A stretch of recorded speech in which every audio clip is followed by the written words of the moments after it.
Good morning everyone.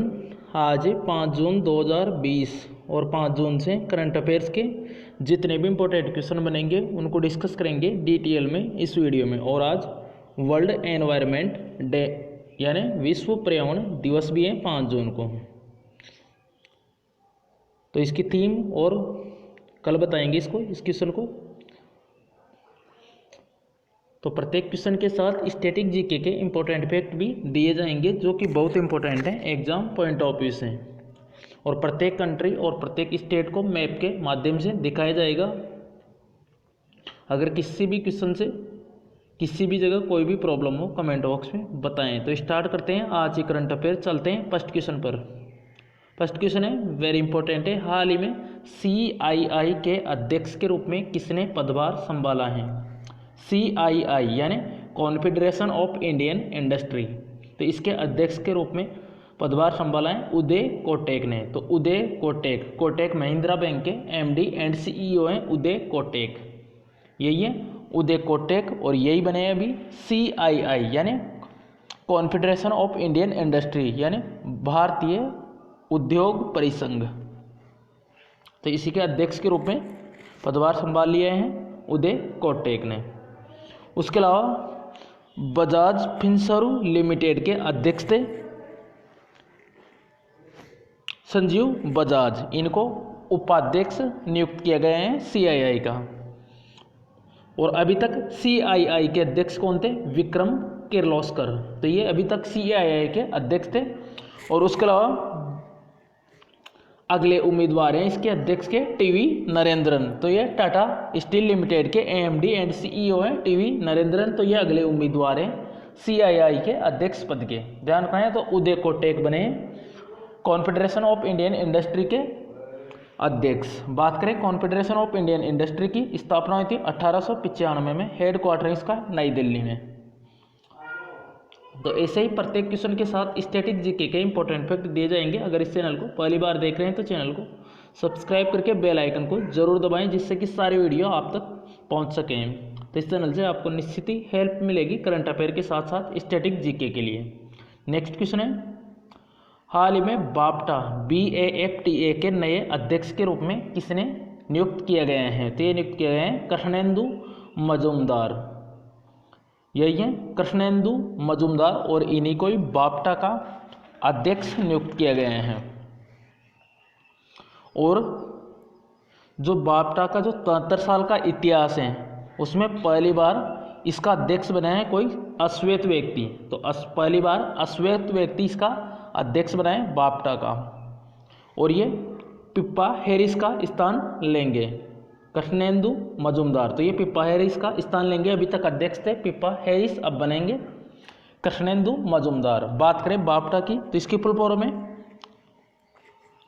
British academy of film and television art. और जो ये Pippa Harris है इनको डिप्टी चेयरपर्सन बना दिया गया है। और बाफ्टा से इंपॉर्टेंट है BAFTA award 2020, BAFTA film award 2020। तो इसमें सर्वश्रेष्ठ फिल्म का अवार्ड मिला था 1917। ये एक मूवी थी, इसके लिए मिला था सर्वश्रेष्ठ फिल्म का अवार्ड। और सर्वश्रेष्ठ डायरेक्टर का अवार्ड मिला था सैम मेंडिस। किसे मिला था? सैम मेंडिस। तो इनको 1917 मूवी के लिए ही मिला था सर्वश्रेष्ठ डायरेक्टर का अवार्ड। और सर्वश्रेष्ठ अभिनेता यानी एक्टर का अवार्ड मिला था जोकिन फिनिक्स जोकर मूवी के लिए मिला था इनको। और सर्वश्रेष्ठ अभिनेत्री यानी एक्ट्रेस तो इसका अवार्ड मिला था रेनी जेलवेगर को जूडी मूवी के लिए। जूडी मूवी के लिए मिला था इनको रेनी जेलवेगर को सर्वश्रेष्ठ अभिनेत्री का। तो ध्यान रखना है सर्वश्रेष्ठ फिल्म 1917। तो बाफ्टा अवार्ड 2020 भी इंपॉर्टेंट है। तो अभी बाफ्टा के अध्यक्ष बने कृष्णेंदु मजूमदार। नेक्स्ट क्वेश्चन है हाल ही में international day of innocent children victims of aggression कब मनाए गए हैं? तो ये मनाए गए हैं अभी 4 जून को। तो 4 जून को मनाए गए हैं ये दिवस international day of innocent children victims of aggression. तो ये 4 जून को मनाए गए हैं। अब ये क्यों मनाया जाता है? तो जो पीड़ित बच्चों हैं उसके द्वारा जो दर्द, जो पीड़ा झेली जाती है उसी के बारे में अवेयरनेस फैलाने के लिए मनाया जाता है हर साल 4 जून को। तो दुनिया भर में जो हिंसा के शिकार हुए हैं उन्हीं का ये दिवस है। तो दुनिया भर में हिंसा का शिकार हुए मासूम बच्चों का अंतर्राष्ट्रीय दिवस, हिंदी में कहें तो ये है और इंग्लिश में तो ये लिखा ही हुआ है। और इसका इतिहास भी बताते हैं। तो ये पहली बार 1982 से मनाया जा रहा है ये। अब ये क्यों मनाया जा रहा है? तो जो फिलिस्तीन और लेबनान के जो पीड़ित बच्चे हैं, फिलिस्तीन और लेबनान कंट्री हैं, इनके जो पीड़ितों बच्चों की याद में मनाया जाता है हर साल ये दिवस। तो संयुक्त राष्ट्र महासभा द्वारा मनाया जाता है।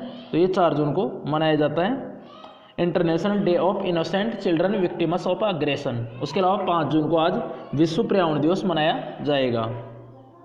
उसके अलावा इंपॉर्टेंट डेज बताते हैं। 1 जून को मनाया गया था वर्ल्ड मिल्क डे और ग्लोबल डे ऑफ पेरेंट्स। तो वर्ल्ड मिल्क डे यानी विश्व दुग्ध दिवस था 1 जून को। 2 जून को था तेलंगाना फॉर्मेशन डे यानी तेलंगाना स्थापना दिवस। और उसके अलावा 3 जून को मनाया गया था वर्ल्ड बाइसिकल डे यानी विश्व साइकिल दिवस। और 4 जून को भी ये है international day of innocent children victims of aggression.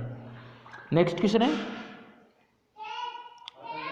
हाल ही में जिलोमाल मेरियट बिना हाथों के कार चलाने वाली एशिया की पहली महिला बनी है। ये किस देश की है? तो ये अपने देश भारत की है जिलोमाल मेरियट। यही है जिलोमाल मेरियट और ये बिना हाथों के कार चलाने वाली एशिया की पहली महिला बनी है। इनका नाम याद रखना है जिलोमाल मेरियट। तो ये ओनली पैरों का इस्तेमाल करके चलाए हैं। तो ये बिना हाथों के कार चलाने वाली एशिया की पहली महिला बनी है। इनका नाम याद रखना है। और ये कहाँ की हैं? भारत की हैं जिलोमाल मेरियट। इससे पहले भी मैथिल वीरांगना की उपाधि से भी सम्मानित किया था अभी ज्योति कुमारी को। तो ये कहाँ की थी? बिहार की थी ज्योति कुमारी। तो इन्होंने अपने बीमार पिता को 1200 किलोमीटर गुड़गांव से लेके नई दिल्ली तक साइकिल पर लेके गई थी ये। इस वजह से इनको मैथिल वीरांगना की उपाधि मिली थी ज्योति कुमारी को। और अब ये जिलोमाल मेरियट ये बिना हाथों के कार चलाने वाली एशिया की पहली महिला बनी है। तो यही है जिलोमाल मेरियट। नेक्स्ट क्वेश्चन है, हाल ही में NBA यानी national basketball association hall of fame में शामिल किस देश के पूर्व बास्केटबॉल खिलाड़ी वेस अनसेल्ड का निधन हुआ है? तो ये थे अमेरिका के बास्केटबॉल खिलाड़ी थे वेस अनसेल्ड। यही है वेस अनसेल्ड और इन्हीं का भी निधन हो गए हैं। तो ये पूर्व बास्केटबॉल खिलाड़ी हैं और NBA हॉल ऑफ फेम में इनको शामिल किया गया था। तो ये अमेरिका के थे वेस अनसेल्ड और इनको 1988 में Naismith memorial basketball hall of fame में शामिल किया गया था। उसके अलावा इससे रिलेटेड एक और क्वेश्चन है पहले, कोबे ब्रायंट। तो इनका हेलीकॉप्टर दुर्घटना में निधन हुआ था। तो इन्होंने 5 बार नेशनल बास्केटबॉल चैंपियनशिप जीती थी। कोबे ब्रायंट ये भी अमेरिका के थे और इनको भी Naismith memorial basketball hall of fame में भी शामिल किया गया था, अवार्ड दिया गया था ये इनको कोबे ब्रायंट को भी। तो ध्यान रखना है कोबे ब्रायंट इनकी हेलीकॉप्टर दुर्घटना में डेथ हुई थी। तो वेस अनसेल्ड का निधन हुआ है। तो ये अमेरिका के हैं। बात करें अमेरिका की कैपिटल है वाशिंगटन DC, करेंसी है अमेरिकन डॉलर और प्राइम प्रेसिडेंट है अमेरिका के डोनाल्ड ट्रंप। उसके अलावा एक और व्यक्ति का निधन हुआ है बासु चटर्जी। यही है बासु चटर्जी। तो ये एक फिल्मकार थे बासु चटर्जी। इनकी कुछ इंपॉर्टेंट फिल्म थी छोटी सी बात, रजनीगंधा फिल्म, इन्हीं के लिए जाना जाता था। इसके अलावा 1992 में दुर्गा मूवी थी, इसी के लिए इनको सर्वश्रेष्ठ फिल्म का राष्ट्रीय फिल्म पुरस्कार भी मिला था बासु चटर्जी को, इसलिए नाम इंपॉर्टेंट है। राष्ट्रीय फिल्म पुरस्कार मिला था इनको सर्वश्रेष्ठ फिल्म के लिए दुर्गा मूवी के लिए। नेक्स्ट क्वेश्चन है, हाल ही में 1 year of Modi 2.0 E booklet का विमोचन किस मंत्रालय ने किया है? तो ये विमोचन किया है सूचना एवं प्रसारण मंत्रालय ने। तो सूचना एवं प्रसारण मंत्री हैं प्रकाश जावड़ेकर। उसके अलावा जलवायु परिवर्तन और पर्यावरण मंत्री हैं प्रकाश जावड़ेकर। तो यही है प्राइम मिनिस्टर नरेंद्र मोदी की ई बुकलेट। इसका पूरा नाम याद रखना है 1 year of Modi 2.0 towards A self reliant India. तो पूरा नाम है इस पुस्तक का ई बुकलेट का 1 year of Modi 2.0 toward A self reliant India. अब ये पुस्तक है क्या, तो इस पुस्तक के अंदर नरेंद्र मोदी के दूसरे कार्यकाल की जो उपलब्धियां हैं उसी पे आधारित है, उन उपलब्धियों पर प्रकाश डालती हैं ये पुस्तक। तो दूसरा कार्यकाल अभी दूसरी बार जब प्राइम मिनिस्टर बने तो उसमें 1 साल का है ये दूसरी बार, मतलब दूसरे कार्यकाल में जो कार्य किए हैं, जो उपलब्धियां की हैं उस पर प्रकाश डालती है ये पुस्तक। जैसे धारा 370 उन्मूलन, यानी धारा 370 हटाना, तो ये भी है इसमें शामिल। और अयोध्या राम मंदिर मुद्दे का निपटारा, तो ये भी इसी में है इस बुक में। उसके अलावा CAA यानी सिटीजन अमेंडमेंट एक्ट, यानी नागरिकता संशोधन अधिनियम, ये भी शामिल है। उसके अलावा जब डोनाल्ड ट्रंप भारत आए थे तो गुजरात में नमस्ते ट्रंप कार्यक्रम, तो ये भी इस पुस्तक में शामिल हैं। तो अभी जो नरेंद्र मोदी का दूसरा जो कार्यकाल है उसमें जो कार्य किए हैं, जो उपलब्धियां की हैं, उसको इस बुक में प्रकाश डाला गया है। और अभी सूचना एवं प्रसारण मंत्रालय ने इसका विमोचन किया है। तो सूचना एवं प्रसारण मंत्री हैं अभी सूचना यानी information and broadcasting minister Prakash Javadekar. Next question है, हाल ही में ट्विटर का नया अध्यक्ष किसे नियुक्त किया गया है, तो ये नियुक्त किया गया है पैट्रिक पिचेट को। यही है पैट्रिक पिचेट, और इन्हीं को ये भी ट्विटर का नया अध्यक्ष नियुक्त किया गया है। और ये गूगल के पूर्व चीफ फाइनेंशियल ऑफिसर यानी CFO हैं गूगल के पूर्व, तो इन्हीं को भी ट्विटर का नया अध्यक्ष नियुक्त किया गया है। और ये ओमिद कोरडेस्टानी का स्थान लेंगे। अब बात करें ट्विटर की, तो ट्विटर की स्थापना हुई थी 2006 में। इसका हेडक्वार्टर है सैन फ्रांसिस्को में। सैन फ्रांसिस्को कहाँ है, कैलिफोर्निया में, और कैलिफोर्निया कहाँ पे है, अमेरिका में। उसके अलावा इसके CEO इंपॉर्टेंट है, जैक डॉर्सी है ट्विटर के CEO, और गूगल के CEO हैं सुंदर पिचाई। बात करें जैक डॉर्सी की, तो अभी जब कोरोना वायरस के लिए जो फंड दिया गया था तो सबसे ज़्यादा फंड देने वाले ये निजी व्यक्ति बने थे, यानी पहले निजी व्यक्ति बने थे सबसे ज़्यादा अमाउंट देने वाले कोरोना वायरस के लिए, तो जैक डॉर्सी। तो इन्होंने $1 बिलियन अमाउंट दिया था, लगभग 6500 करोड़ रुपए, तो इन्होंने कोरोना वायरस के लिए दिए था। और सबसे ज़्यादा अमाउंट देने वाले ये निजी व्यक्ति बने थे जैक डॉर्सी, तो ये ट्विटर के CEO हैं। नेक्स्ट क्वेश्चन है, अभी टिकटॉक के भी CEO बने थे केविन केयर। नेक्स्ट क्वेश्चन है, हाल ही में विदेशी नागरिकों के कौशल मानचित्रण यानी स्किल मैपिंग के लिए केंद्र सरकार ने कौन सी योजना शुरू की है, तो ये की है स्वदेश योजना। तो अभी जो प्रवासी भारतीय हैं तो विदेशों से लाए जा रहे हैं, अभी प्रवासी भारतीय वंदे भारत मिशन के तहत लाए जा रहे हैं, तो उनकी स्किल मैपिंग की जाएगी और उसी के आधार पर उनको रोजगार दिया जाएगा। तो उनको अभी वंदे भारत मिशन के तहत, वंदे भारत मिशन चलाया था अभी केंद्र सरकार ने, तो उसके तहत विदेशों से विदेशों में जो भारतीय फंसे हुए हैं उनको लाया जा रहा है और उनका स्किल मैपिंग की जाएगी, यानी उनका कौशल मानचित्रण किया जाएगा और उन्हीं के आधार पर उनको रोजगार दिया जाएगा। तो यही है स्वदेश। तो स्वदेश की फुल फॉर्म भी याद रखना है, इसकी फुल फॉर्म है skilled workers arrival database for employment support, स्वदेश। उसके अलावा भारतीय नौसेना ने समुद्र सेतु ऐप भी लॉन्च किया था विदेशों से लाने के लिए भारतीयों को, और ये वंदे भारत मिशन ये भी इंपॉर्टेंट है, तो ये भी किया था। उसके अलावा ऑपरेशन संजीवनी यह इंडियन एयरफोर्स ने शुरू किया था, और ऑपरेशन नमस्ते तो ये किया था भारतीय थल सेना ने, भारतीय सेना ने। तो स्वदेश और ये होप पोर्टल किया था बेरोजगार युवाओं के लिए उत्तराखंड गवर्नमेंट ने। और उसके अलावा एक और इम्पोर्टेंट, जैसे इस तरह का ये जो कौशल मानचित्रण है स्किल मैपिंग के लिए, तो स्किल मैपिंग के लिए अभी हिमाचल प्रदेश गवर्नमेंट है,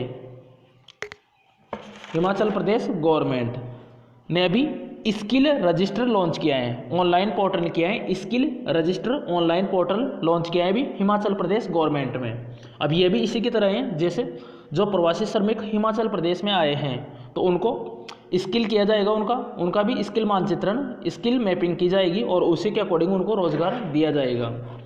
तो ध्यान रखना है। तो स्वदेश ये योजना शुरू की है अभी सेंट्रल गवर्नमेंट ने स्किल मैपिंग के लिए, और ऑनलाइन पोर्टल लॉन्च किया है skill register Himachal Pradesh government ने। ध्यान रखना है स्वदेश।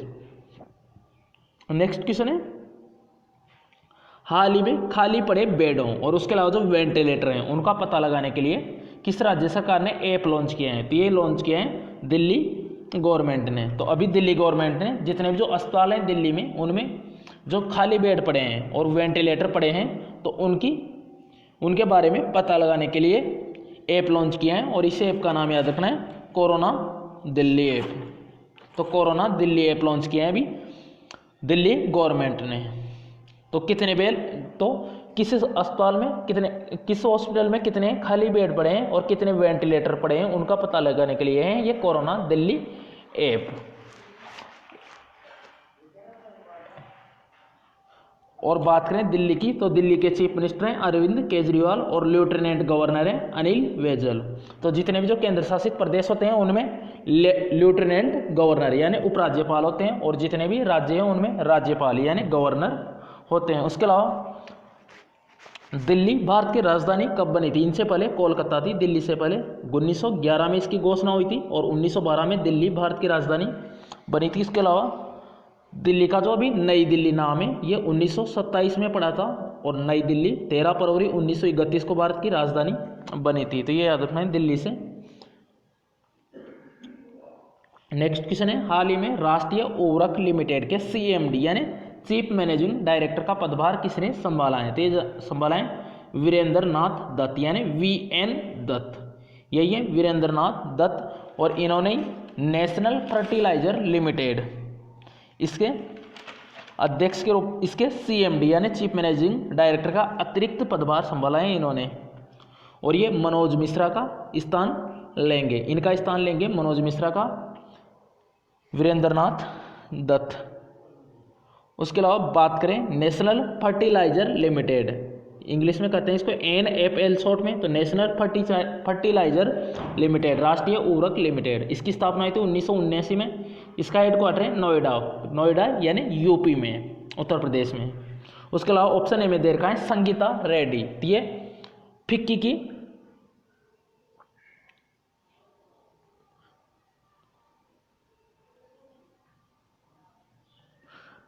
अध्यक्ष बनी थी संगीता रेड्डी। उसके अलावा फिक्की लेडीज ऑर्गेनाइजेशन इसकी अध्यक्ष बनी थी जानवी फुकुन, इनका नाम याद रखना है, अभी लेटेस्ट अपॉइंटमेंट है इनका जानवी फुकुन। तो ये फिक्की लेडीज ऑर्गेनाइजेशन की अध्यक्ष बनी थी। तो ये लास्ट क्वेश्चन था। अब नेक्स्ट लास्ट क्वेश्चन का आंसर है, हाल ही में हॉकी इंडिया ने किसे राजीव गांधी खेल रत्न अवार्ड के लिए नॉमिनेट किया है? तो ये क्या है, हॉकी की कप्तान है, हॉकी महिला टीम की कप्तान है रानी रामपाल। तो इनको राजीव गांधी खेल रत्न अवार्ड, ये भारत का खेलों की श्रेणी में सर्वोच्च सम्मान है। शुरुआत हुई थी 1991 में और पहला दिया गया था राजीव गांधी, इसको विश्वनाथ आनंद शतरंज के प्लेयर हैं। और उसके अलावा जो ऑप्शन दे रखे हैं वंदना कटारिया, मोनिका और मनप्रीत सिंह, ये भारतीय पुरुष हॉकी टीम के कप्तान हैं। तो इन तीनों को अर्जुन अवार्ड के लिए नॉमिनेट किया था हॉकी इंडिया ने।